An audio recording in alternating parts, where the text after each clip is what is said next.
आप सबको गोपाल लाजू का नमन। देखिए, एक बहुत ही पावरफुल यंत्र आज आपको बताने जा रहा हूँ। ये जो लोग व्यापार करते हैं किसी भी रूप में, उनका ऑफिस है, उनकी दुकान है, उनका कोई वर्कशॉप है, उनकी कोई फैक्ट्री है, कोई उनका क्लिनिक है, कुछ भी है XYZ, जहाँ से व्यापार करते हैं।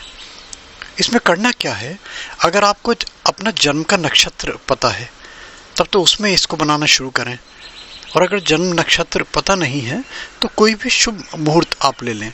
जैसे गुरु पुष्य नक्षत्र है, रवि पुष्य नक्षत्र है, होली है, दिवाली है, ग्रहण है, या और भी बहुत सारे ऑस्पिशियस मूवमेंट्स, बहुत सारे ऐसे शुभ मुहूर्त आते हैं जिनमें इस टाइप की क्रियाएं करी जाती हैं।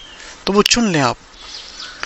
लाल चंदन चाहिए होगा आपको, थोड़ा सा गंगा जल चाहिए होगा, अनार की डंडी तोड़ के उसका कलम बनाना होगा, और एक भोजपत्र का स्क्वायर पीस। जितना बड़ा यंत्र आप बनाना चाहते हैं, अगर 4 इंच बाई 4 इंच का बनाते हैं, 8 इंच बाई, इवन नंबर लीजिए और स्क्वायर में लीजिए, है ना। 4 बाई 4 का है या 8 बाई 8 का है, जिस तरीके से जितनी बड़ी आदमी का वर्किंग प्लेस है उसके अकॉर्डिंगली फिर इसको माउंट करा के इसको थोड़ा सा ऑर्नामेंटल रूप दे सकते हैं। तो इसको सजा लें आप, इसको फ्रेम करवा लें, इसको माउंट करवा लें, जैसे जो भी सुविधा हो। करना क्या है, देखिए, जिस दिन यंत्र आप बना रहे हैं उस दिन निराहार रहिए, है ना। सात्विक जीवन उस दिन व्यतीत कीजिए, जितना भी आप कर सकते हैं, यथा भाव, यथा श्रम, यथा श्रद्धा, यथा आस्था। वो सारी चीज़ें बहुत इम्पॉर्टेंट होती हैं, बेमन से नहीं। और जब यंत्र बनाना शुरू करें और जब तक यंत्र आपका पूर्ण न हो जाए तब तक केवल एक मंत्र, ओम नमो नारायणाय, ओम नमो नारायणाय, ओम नमो नारायणाय, ओम नमो नारायणाय, ये मंत्र निरंतर आप जपते रहें। देखिए, धूप दीप को मैं जनरली मैं प्रमोट करता हूँ। अगर अच्छी धूप मिल जाती है, और मैं सबसे अच्छा मानता हूँ कि गूगल की धुनी, अगर गूगल भी नहीं है तो गाय के गोबर के कंडे को थोड़ा सा रेड हॉट कीजिए, गर्म कर लीजिए, उसमें 2 लवंग डालिए, घी में डिप करके, उसमें थोड़ा सा कपूर डालिए, उसमें थोड़ा सा गोले का बुरादा डालिए, उसमें गूगल थोड़ा सा छोड़िए। इसकी जो भीनी भीनी सुगंध होगी ना, उसमें मन रमेगा आपका। दीपक प्रज्वलित कर लीजिए। जो मैंने बताया ना, जितना यथा भाव यथा श्रद्धा, जितना करें उतना कम, है ना। तो जितना मैं समझता हूँ कि ध्यान केंद्रित करें और बाह्य वृत्तियों से अपने आप को अलग रखें। सिर्फ एक लक्ष्य कि यंत्र बना रहे हैं, और ये यंत्र बना रहे हैं बरकत के लिए, प्रॉस्पेरिटी के लिए। ये यंत्र बना रहे हैं, कोई आपके ग्राहक आए तो टूटे नहीं, अट्रैक्ट हो, उनका सम्मोहन हो, वो हिप्नोटाइज हो आपकी बातों से, आपके सामान से। ये सब भावना के साथ आप यंत्र अपना बनाएं। यंत्र जिस समय बनाना शुरू करें तो ईस्ट फेस करके बनाया जाता है, नॉर्थ फेस करके आप बैठ के बनाइए, या आप ईशान कोण यानी कि नॉर्थ ईस्ट डायरेक्शन में फेस करके बैठिए। देखिए, यंत्र आपको दिखाई दे रहा है, इसमें अंक लिखे हुए हैं। इसका बनाने का जो क्रम है, चंदन आप घोल लीजिए,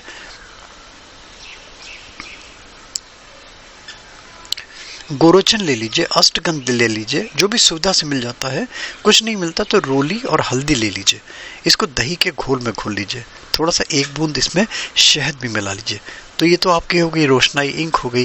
हल्का सा ऐसा उसमें कलर मिला लीजिए, रोली, ताकि अच्छा से इंप्रेशन आ जाए यंत्र का। आपके कलम आपने बना ही ली, इस कलम से और इस इंक से यंत्र अंकित करना है। अंकित किस तरह करना है ये ध्यान रखिएगा, ये बहुत इंपॉर्टेंट होता है। वैसे तो यंत्र जो उकेरे जाते हैं वो कभी भी एनग्रेव नहीं होते, एम्बॉस्ड होते हैं, उभरे हुए होते हैं। तो कलम की जो इंक भी होगी वो भी तो भले कितने ही mm में कहीं भी उसकी थिकनेस होगी, उभरा हुआ होगा ना, एनग्रेव्ड तो नहीं है, गड्ढे में तो नहीं है ना। यंत्र बनाना ऐसा है, ये आप जैसे इसमें दिखाया गया है, 16 कोष्ठक इसमें है। ये कोष्ठक भी ऐसे बनाने हैं, जो लाइनें रेखाएं खींचेंगे आप, वो अंकित करनी है, या तो लेफ्ट से राइट डायरेक्शन में, या डाउनवर्ड्स टू अपवर्ड्स। और इसी क्रम में आपको अंक लिखने हैं, जैसे 2, 7, 14, 11, फिर 13, 12, 1, 8, फिर 3, 6, 15, 10, 16, 9, 4 और 5। हिंदी में ही अंक लिखने हैं। ऊपर जहाँ पे आपने व्यापार वृद्धि यंत्र लिखा हुआ है, जहाँ श्री शुभ लाभ लिखा हुआ है, यहाँ पे थोड़ा सा हल्दी लगाएं उसके ऊपर थोड़ा सा एक हल्का सा बूंद शहद लगाएं और उसमें थोड़ा सा नाग केसर चिपका दें। उसमें टिक जाएगा, इसमें स्टिक कर जाएगा, और ये स्टिक करने के बाद में तो उसको सूखने तक वेट करने दें उसको। और फिर जो ये पर्टिकुलर यंत्र है, इस यंत्र को मैंने बताया जितना भी आप ऑर्नामेंटल रूप दे सकते हैं सजा लें इसको, और इसको अपने कहीं भी आप अपना जो मैंने बताया जो आपका वर्किंग प्लेस है वहाँ नॉर्थ की वॉल में या ईशान नॉर्थ ईस्ट की डायरेक्शन जहाँ पे हो वहाँ पे इसको टांग दें या इसको रख दें, या अगर आपका ऑलरेडी कोई मंदिर है तो वहाँ स्थापित कर दें। और फिर नित्य जिस समय आप धूप दीप पूजा पाठ अपना जो आपका नियम है वो ज़रूर करें। और एक चीज़ का ये ध्यान विशेष रखें कि जिस तरीके से सुबह पूजा करते हैं उस समय संध्या काल में जिस समय दुकान बढ़ाने लगते हैं, जिस समय दुकान या अपनी वर्किंग प्लेस की छुट्टी करते हैं, उस समय भी वहाँ पे एक दीपक जला दिया करें। और अगर दीपक नहीं जला सकते तो 2 अगरबत्ती जला दिया करें। अगरबत्ती भी मैं प्रमोट करता हूँ जो आपकी गूगल की बनी होती है ना, शांति कुंज वाली बड़ी अच्छी अगरबत्ती होती हैं। ये भी आपको ऑनलाइन अच्छी अगरबत्ती मिल जाएंगी जो बहुत हाईली परफ्यूम नहीं हो, जो बहुत ऐसी ना हो जो पता चला कि जितना प्रभु उससे प्रसन्न नहीं हो रहा उसके धुएं से, धूप के धुएं से आपके लंग्स ज़रूर ख़राब हो जाएंगे। इस चीज़ का विशेष ध्यान रखिएगा, इसलिए मैं इसको डिस्करेज करता हूँ। तो ये छोटा सा प्रयोग, और बस इस तरीके से आप देखिए। और जब आपकी पूजा ये कंप्लीट हो जाए, यंत्र बन जाए आपका, तो आप एक ऐसा नियम बना लें कि लेपर्स के लिए या जो रियली जो असहाय हैं उनके लिए कभी जैसे शाम को होते हैं तो उसमें कुछ यंत्र के पास कुछ पैसे जमा करते रहें, है ना, 1 रुपये 2 रुपये 5 रुपये 10 रुपये, जितनी श्रद्धा है जितनी आस्था है आपकी। और इस पैसे से आप कोई भी पुण्य कर्म करें, गैया को खिला दें, कुत्ते सड़क पे बेचारे मरते रहते हैं उनके निमित्त कुछ दे दें, चिड़ियों के लिए बर्तन रख दें पानी का, उनको दाना पानी दे दिया करें। इस तरीके से कोई असहाय व्यक्ति दिखाई दे, कोई लेपर्ड दिखाई दे आपको, तो उनको उस तरीके से दें, यानी कि जो पात्र हो आपकी पुण्य का ये इस कर्म में।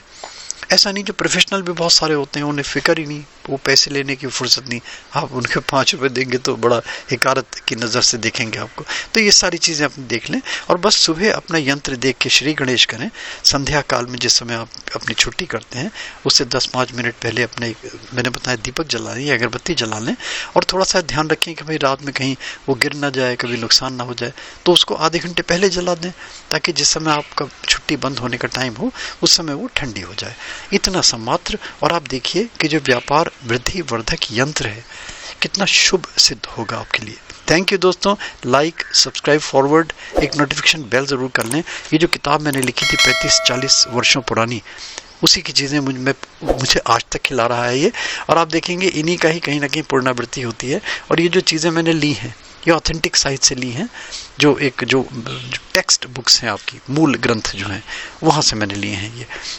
All the best, good luck, भगवान करे शुभ शुभ मिले ही मिले आपको, श्री और लक्ष्मी की कृपा आपके ऊपर बरसे ही बरसे।